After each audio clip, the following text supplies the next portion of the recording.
नमस्कार श्रोताओं, शाम के ठीक 7:20 हुए हैं और ये समय है आपके अपने कार्यक्रम स्पोर्ट्स स्कैन का।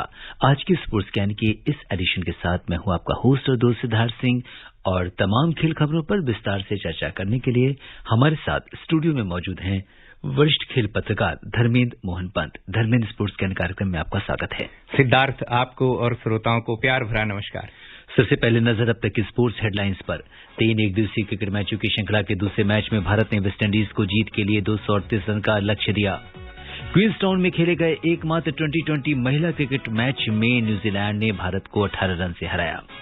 आईसीसी की आज जारी ताजा वनडे बल्लेबाजी रैंकिंग में रोहित शर्मा तीसरे स्थान पर पहुंचे, विराट कोहली दूसरे स्थान पर। Fit India quiz state round की शुरुआत कल से 36 राज्य और केंद्र शासित प्रदेशों के 360 स्कूल भाग लेंगे, और FIH pro league 2022 hockey tournament के दूसरे मैच में आज भारत का मुकाबला दक्षिण अफ्रीका से।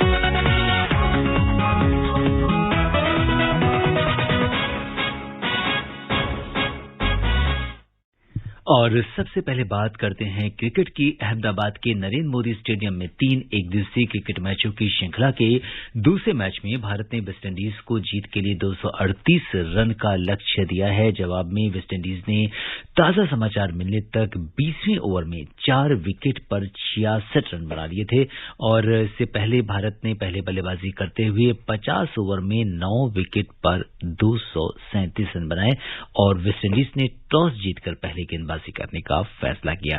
तो अभी अगर हम देखें तो 4 विकेट पर 66 रन हैं। किस तरह का आप देखते हैं, शुरुआत कैसी मानते हैं आप?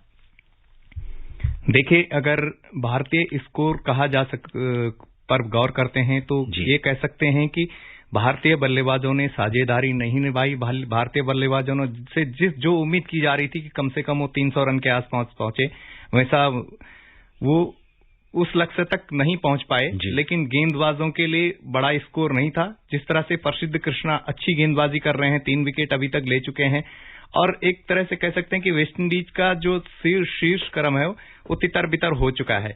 अब उनके जो नए बल्लेबाज हैं, उनका जो बल्लेबाज है जेसन होल्डर ऑलराउंडर है, इसके बाद उनकी गेंदबाजी जो गेंदबाज हैं वो उतरना शुरू हो जाएंगे। तो मुझे नहीं लगता कि अब उनके लिए 237 का रन का लक्ष्य बहुत यह है कि आसान नहीं कहा जा सकता। अब ये लक्ष्य भी उनके लिए एवरेस्ट जैसा बनने वाला है। बिल्कुल, 4 विकेट हो चुके हैं। अगर देखें तो शे होप ने 27 रन बनाए 54 गेंदों पर। ब्रैडन किंग ने अगर देखें तो 20 गेंद पर 18 रन की पारी खेली है। डैरन ब्रावो की बात करें, आज कुछ खास नहीं कर सके, 1 रन उन्होंने बनाया है। इसके अलावा शमार ब्रूक्स जो हैं ये नाबाद हैं, अभी 14 रन बनाए हैं 31 गेंदों पर, और निकोलस पूरन जो है उन्होंने 13 गेंदों में 9 रन की पारी जो है वो खेली है। इसके अलावा जेसन होल्डर जो हैं वो अभी क्रीज पर हैं। तो फिलहाल जैसा कि आपने कहा कि स्थिति बहुत अच्छी नहीं है वेस्टइंडीज के हिसाब से, और जो इनके 4 विकेट कुछ ज्यादा ना करते हुए गिरे हैं, थोड़ी बहुत जो उम्मीद है, जैसा कि नाम है तो होप से थोड़ी सी होप है। उन्होंने 27 रन की पारी जरूर खेली, लेकिन ज्यादा कुछ कमाल नहीं कर सके। देखिए सिद्धार्थ, होप चले गए, लेकिन ब्रूक्स अच्छी फॉर्म में है, और ब्रूक्स टिक कर खेलने वाले बल्लेबाज हैं। दूसरी तरफ जेसन होल्डर हैं, बहुत अच्छी फॉर्म में हैं। आपने देखा होगा कि इससे पहले इंग्लैंड के खिलाफ भी उन्होंने अच्छा प्रदर्शन किया था, न सिर्फ गेंदबाजी में बल्कि बल्लेबाजी में भी, और वो जरूरत पड़ने पर लंबे शॉट खेलने में भी माहिर हैं। तो ऐसा नहीं कहा जा सकता है कि पूरी तरह से भारत की गिरफ्त में है। ये कहना अभी अतिशयोक्ति होगी। पर हाँ, ये कहा जा सकता है कि जब आपका शीर्ष क्रम लड़खड़ा जाता है तो बाकी बल्लेबाजों पर दबाव आ जाता है। वही दबाव इस समय ब्रूक्स और होल्डर पर है। पिच अब भी सीम मूवमेंट ले रही है, जिसका आपने देखा, और उछाल भी है। अतिरिक्त उछाल वाली गेंदों पे विकेट जा रहे हैं। आपने देखा होगा कि कृष्णा ने जिस तरह से जो विकेट लिए, उनमें कहीं ना कहीं जो पिच से उनको मूवमेंट मिला, उसका भी उन्होंने फायदा लिया। तो पिच अब भी पहले पारी जैसा ही व्यवहार कर रही है, तो भारतीय तेज गेंदबाज उसका फायदा उठा रहे हैं। और जिस तरह से आपने कहा कि प्रसिद्ध कृष्णा की बात की है, आज बड़े नायक सिद्ध हुए हैं इस मैच में, क्योंकि जिस तरह से अगर उन्होंने गेंदबाजी करी, 5 ओवर हैं, 2 मेडन उन्होंने फेंके हैं, और इसके अलावा 4 ही रन दिए हैं। हम .80 की इकोनॉमी की बात करते हैं, 3 विकेट लिए हैं, और अभी तक शानदार प्रदर्शन उनका रहा है। कहीं ना कहीं दबाव बनाने में कामयाब भी हुए हैं। सिद्धार्थ, इससे ये भी पता चलता है कि हमारी जो एक समय जो सबसे बड़ी कमजोरी हुआ करती थी तेज गेंदबाजी, वो इस समय हमारी सबसे ज्यादा मजबूती है। हमारे पास इतनी अच्छी बेंच स्ट्रेंथ है कि प्रसिद्ध कृष्णा को अब जब जसप्रीत बुमराह वापस आ जाएंगे, मोहम्मद शमी वापस आ जाएंगे, तो तब उनको हो सकता है कि अंतिम एकादश में जगह भी न मिल पाए जी। तो ये दिखाता है कि हमारी भारतीय गेंदबाजी, भारतीय तेज गेंदबाजी विशेषकर कितनी ज्यादा मजबूत बन गई है। तो ये एक बहुत बढ़िया ये कह सकते हैं कि सकारात्मक संकेत भारत के लिए हैं। और भारत जिस हिसाब से कह सकते हैं कि राहुल द्रविड़ और रोहित शर्मा जिस हिसाब से प्रयोग कर रहे हैं और उनके नजर में कहीं न कहीं इस साल का T20 विश्व कप जो कि ऑस्ट्रेलिया में होने वाला है और अगले साल जो भारत में वनडे विश्व कप होगा विशेषकर, उसको ध्यान में रखकर वो प्रयोग भी कर रहे हैं। जैसे आज ऋषभ पंत को सलामी बल्लेबाज के तौर पर उतारा गया जी, तो ये एक दिलचस्प मूव था। मतलब किसी को मतलब पहले विश्वास ही नहीं हुआ कि ऋषभ पंत भी आ सकते हैं, क्योंकि केएल राहुल की वापसी हो गई थी। लेकिन आपने देखा होगा कि राहुल ने पिछले 2 वर्षों में मिडिल ऑर्डर में बहुत अच्छा प्रदर्शन किया था, वो 5वें नंबर पर आ रहे थे। लेकिन भारत के लिए सबसे बड़ी सरदर्दी वनडे में 4था और 5वां स्थान बना हुआ था। हमने जब से विश्व कप 2019 के बाद 4था नंबर विशेषकर हमारे लिए एक ऐसा सरदर्द बन गया था कि वहां पर कोई टिक्कर नहीं खेल पा रहा था। अगर राहुल उसको स्थायित्व दे रहे हैं उस नंबर को और अच्छी पारियां खेल रहे हैं, तो मुझे नहीं लगता कि उनको हमें ओपन करवानी चाहिए। शिखर धवन स्वाभाविक है कि अभी पिछले मैच में वो कोविड के कारण नहीं खेल पाए थे, इस मैच में उनको नहीं चुना गया। तो ऐसे में एक दाएं हाथ का बल्लेबाज, एक बाएं हाथ का बल्लेबाज, और बड़े लंबे समय से कयास भी लगाए जा रहे थे कि जिस तरह से एडम गिलक्रिस्ट से पारी की शुरुआत करवाई गई, कभी सौरव गांगुली हमारे लिए पारी की शुरुआत करते थे, तो ऋषभ पंत को ये जिम्मेदारी सौंपनी चाहिए। बिल्कुल, तो जो टीम का संयोजन है वो काफी बेहतरीन है और कुछ नए प्रयोग भी किए गए हैं और देखना दिलचस्प होगा कि क्या कुछ सफलता भारत को मिलती है। अभी फिलहाल जो करंट स्कोर है वो 4 विकेट पर 76 रन है, 21 ओवर और 4 गेंदों का खेल हो चुका है। तो ये तो बात थी जो अहमदाबाद में जो क्रिकेट मैच चल रहा है उसकी। और अब बात करते हैं भारत के एक दिवसीय क्रिकेट कप्तान रोहित शर्मा वेस्टइंडीज के खिलाफ पहले वनडे मैच में अर्धशतक बनाने के बाद आज जारी ताजा आईसीसी वनडे बल्लेबाजी रैंकिंग में अपने साथी विराट कोहली के करीब पहुंच गए हैं। पाकिस्तान के कप्तान बाबर आजम 873 अंक और भारत के पूर्व कप्तान कोहली 828 अंक लेकर शीर्ष 2 स्थानों पर काबिज हैं। लेकिन वेस्टइंडीज के खिलाफ 3 मैचों की श्रृंखला के पहले ओडीआई में अर्धशतक लगाने के बाद रोहित 807 रेटिंग अंक के साथ तीसरे पायदान पर पहुंच गए हैं। वेस्टइंडीज के बल्लेबाज शाई होप ने अपनी रैंकिंग में गिरावट दर्ज की है और भारत के खिलाफ पहले एक दिवसीय मैच के बाद आईसीसी पुरुष एक दिवसीय बल्लेबाजी रैंकिंग में शीर्ष 10 से बाहर हो गए हैं। ताजा रैंकिंग में पाकिस्तान के फखर जमान और इंग्लैंड के जो रूट बल्लेबाजी रैंकिंग के शीर्ष 10 में पहुंच गए हैं। तो अगर हम देखें तो जो रूट भी अब टॉप 10 में शामिल हो गए हैं, थोड़ा परिवर्तन है कहीं ना कहीं। देखिए, ये जो रैंकिंग होती है वो आपके वर्तमान प्रदर्शन पर निर्भर करती है। जैसे आपने कहा कि रोहित शर्मा ने पिछले मैच में हाफ सेंचुरी मारी तो उनकी रैंकिंग में सुधार हो गया। जब भी कोई खिलाड़ी अगर किसी कारणवश टीम में नहीं आ पाता है या नहीं खेल पाता है, उससे उसके स्वाभाविक खुद ही मतलब स्वयं ही उसके रेटिंग अंक कट जाते हैं और उसकी रैंकिंग गिर जाती है। रोहित शर्मा दक्षिण अफ्रीका में नहीं खेल पाए थे, इसका उनकी रैंकिंग पर फर्क पड़ा था और वहां विराट कोहली बहुत अच्छा प्रदर्शन भी नहीं कर पाए थे पिछले मैच में भी और नहीं चल पाए। इस मैच में भी उन्होंने अच्छा प्रदर्शन नहीं किया, इस मैच में रोहित शर्मा भी नहीं चल पाए। तो मुझे लगता है कि जो आगे रैंकिंग होगी उसमें भी कुछ बदलाव हो सकते हैं, ऊपर नीचे बहुत ज्यादा नहीं लेकिन कुछ बदलाव देखने को मिल सकते हैं। बिल्कुल, तो ये तो थी बात रैंकिंग की। महिला क्रिकेट की बात करते हैं। क्वींसटाउन में खेले गए एकमात्र 2020 महिला क्रिकेट मैच में न्यूजीलैंड ने भारत को 18 रन से हरा दिया है। टॉस जीतकर भारत पहले गेंदबाजी करने का फैसला किया। न्यूजीलैंड ने निर्धारित 20 ओवर में 5 विकेट पर 155 रन बनाए। जीत के लिए 156 रन के लक्ष्य का पीछा करते हुए भारतीय टीम 8 विकेट पर 137 रन ही बना सकी। भारत की ओर से सलामी बल्लेबाज जसिका भाटिया ने 26 और एस मेधना ने 37 रन की पारी खेली। न्यूजीलैंड की ओर से सूज बेस्ट ने 36, कप्तान सोफी डिवाइन ने 31, मैरी ग्रीन ने 26 और लिया तहुहू ने 14 गेंद पर 27 रन की धुआंधार पारी खेली और उन्हें प्लेयर ऑफ द मैच घोषित किया गया। लिया ने 4 ओवर में 27 रन देकर एक विकेट भी लिया और भारत की ओर से अगर हम देखें तो वस्त्रकर और दीप्ति शर्मा ने 2-2 और राजेश्वरी गायकवाड़ ने 1 विकेट लिया। हालांकि हमें जो एकमात्र 2020 मैच था उसमें भारत को हार का सामना करना पड़ा 18 रन से। देखिए, कहीं ना कहीं मुझे लगता है कि जिस तरह से हमारी गेंदबाजों ने बहुत अच्छी शुरुआत की थी, पूजा वस्त्राकर ने 4 ओवर में केवल 14 रन दिए, 2 विकेट लिए, तो वो दबाव हम आखिर तक नहीं बना के रख सके। तो की जो अभी आपने बात किया कि उन्हें प्लेयर ऑफ द मैच चुना गया, उनको मतलब ये था कि वो अमूमन 7वें या 6ठे नंबर पर बल्लेबाजी के लिए आती है, उनको 5वें नंबर पर उतारा गया और वो उस पर खरी भी होती, एक तरह से पिंच हिटर के रूप में उनको भेज दिया गया कि आप आखिरी ओवर में, डेथ ओवर में किसी तरह से लप्पेबाजी करे, और उसमें वो सफल रही और इससे भारत को एक मुश्किल लक्ष्य मिल गया। लेकिन हाँ, स्मृति मंधाना नहीं खेल रही थी, वो अब भी वहां पृथकवास पर हैं, जो कोविड के कारण उनके न्यूजीलैंड के नियम है, तो इसलिए वो नहीं खेल पाई। इसका असर कहीं ना कहीं भारतीयों पर पड़ा। लेकिन देखा जाए तो जो हरमनप्रीत कौर हैं, उनका जिस तरह से महिला बिग बैश लीग में उन्होंने बहुत अच्छी पारियां खेली थी, कम से कम 3-4 पारियां उनकी बहुत अच्छी थी। पिछले सालों बहुत अच्छा प्रदर्शन नहीं कर पा रही थी, तो ये लग रहा था कि वो फॉर्म में लौट आई हैं। तो उनका जिस हिसाब से वो आउट हुई, 12 रन बना पाई, कहीं ना कहीं उसका भी भारतीयों पर असर पड़ा। शीर्ष क्रम में हमें बहुत अच्छी शुरुआत नहीं मिल पा रही है, तो अगर हमारे शीर्ष क्रम के 3 बल्लेबाज अच्छा प्रदर्शन करती हैं तो ये कहीं ना कहीं वनडे में भी हमें फायदा देगा। और क्योंकि आगे हमें वनडे विश्व कप खेलना है, और उस हिसाब से आगे जो 5 वनडे मैच की श्रृंखला भारत और न्यूजीलैंड के बीच खेली जाएगी, वो काफी महत्वपूर्ण होगी।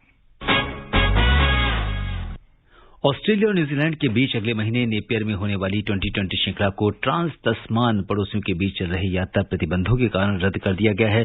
3 मैचों की श्रृंखला 17 से 20 मार्च के बीच नेपियर के मैकलिन पार्क में होने वाली थी, लेकिन न्यूजीलैंड की सीमा पर कोविड-19 लागू प्रतिबंधों के कारण क्रिकेट ऑस्ट्रेलिया सीए और न्यूजीलैंड क्रिकेट NZC द्वारा सीरीज को रद्द करना पड़ा है। सीए द्वारा जारी एक बयान में कहा गया कि 17, 18 और 20 मार्च को मैकलिन पार्क में सीरीज को न्यूजीलैंड सरकार की योजना के आधार पर खेला जाना था। हालांकि इन योजनाओं में काफी देरी हो गई है और न्यूजीलैंड में उनके निर्धारित आगमन पर ऑस्ट्रेलिया के पास क्वारंटीन के लिए समय नहीं था, जिसके कारण सीरीज को रद्द करने के अलावा कोई दूसरा विकल्प नहीं था। तो ये महत्वपूर्ण जो सीरीज है, अब ये रद्द हो गई है, तो लोग कहीं ना कहीं क्रिकेट फैंस को थोड़ी निराशा जरूर हुई है। देखिए, कोविड ने काफी कुछ प्रभावित किया है और पिछले 1 वर्ष में आपने देखा होगा कि तमाम सीरीज जो हैं उनका कार्यक्रम बदला है और उनको नए सिरे से उनके कार्यक्रम तैयार किए गए।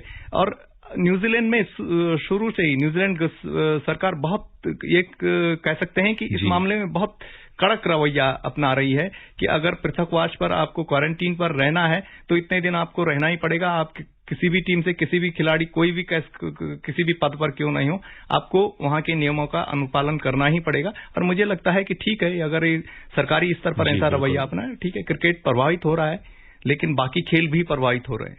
बिल्कुल, निश्चित तौर पर तो कोविड प्रोटोकॉल्स की वजह से ये मैच रद्द हो गया है, लेकिन कहीं न कहीं जैसे ही स्थितियां सुधरती हैं, दोबारा से सब चीजें होंगी। तो इसी उम्मीद के साथ बढ़ते हैं अगली खबर पर। आईपीएल में अहमदाबाद की टीम का नाम गुजरात टाइटंस होगा। 12 और 13 फरवरी को होने वाले प्लेयर्स के मेगा ऑक्शन से पहले टीम फ्रेंचाइजी सीवीसी कैपिटल ने इसका ऐलान किया है। टीम के कोच आशीष नेहरा होंगे, वहीं कप्तान हार्दिक पांड्या को बनाया गया है। टीम पहले ही भारतीय ऑलराउंडर हार्दिक पांड्या और अफगानिस्तान के दिग्गज स्पिनर राशिद खान को 15-15 करोड़ रुपए, जबकि युवा ओपनर शुभमन गिल को 8 करोड़ रुपए में खरीदकर अपने साथ जोड़ चुकी है। अहमदाबाद की टीम को सीवीसी के कैपिटल ग्रुप ने 5,625 करोड़ रुपए की बोली लगाकर खरीदा है। तो अगर देखें तो आईपीएल की जो सुबुगाहट है वो भी तेजी से शुरू हो रही है और अब जो गुजरात टाइटंस है ये अहमदाबाद की नई टीम है।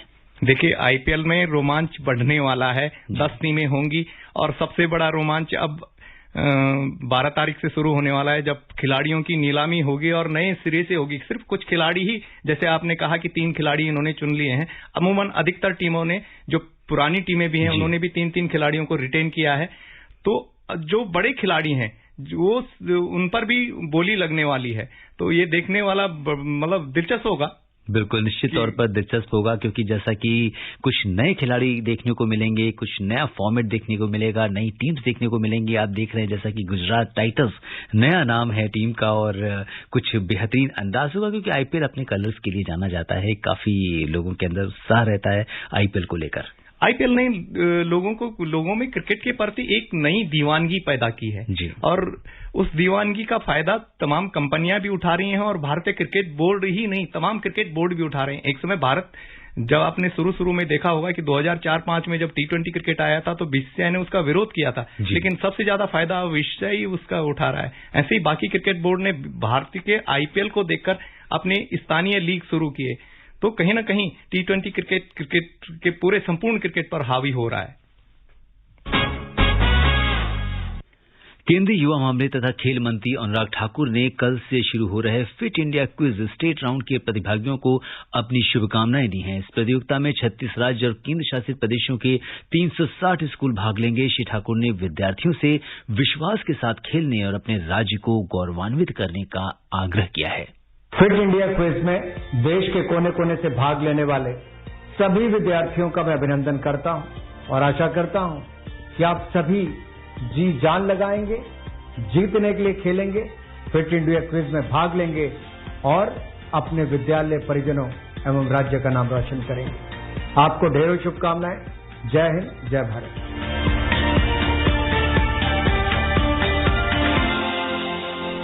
स्टेट राउंड एक वेब आधारित राउंड प्रतियोगिता है। इस कार्यक्रम का युवा मामले और खेल मंत्रालय, भारतीय खेल प्राधिकरण और फिट इंडिया के सोशल मीडिया हैंडल पर भी वेबकास्ट किया जाएगा। क्विज में विजेताओं के बीच 3 करोड़ 25 लाख रुपए की पुरस्कार राशि वितरित की जाएगी। तो कहीं ना कहीं यहाँ पे काफी एक्साइटमेंट है स्कूल के छात्रों में इस क्विज को लेकर। धर्मेंद्र, निश्चित तौर पर एक बहुत अच्छी पहल है, क्योंकि एक फिटनेस एक ऐसा मामला है जिसके प्रति हमारे लोग बहुत जागरूक नहीं हैं। अगर आप स्कूलों के जरिए बच्चों को जागरूक करते हैं तो बच्चे अपने परिवार वालों को भी जागरूक करेंगे और यहाँ पर बड़ी धनराशि भी जुड़ी हुई है, तो स्वाभाविक है कि इसमें बच्चे और दिलचस्पी लेंगे। और जैसे आपने कहा ना कि एक रोमांच पैदा होने वाला है, तो कहीं ना कहीं युवाओं में एक रोमांच होगा।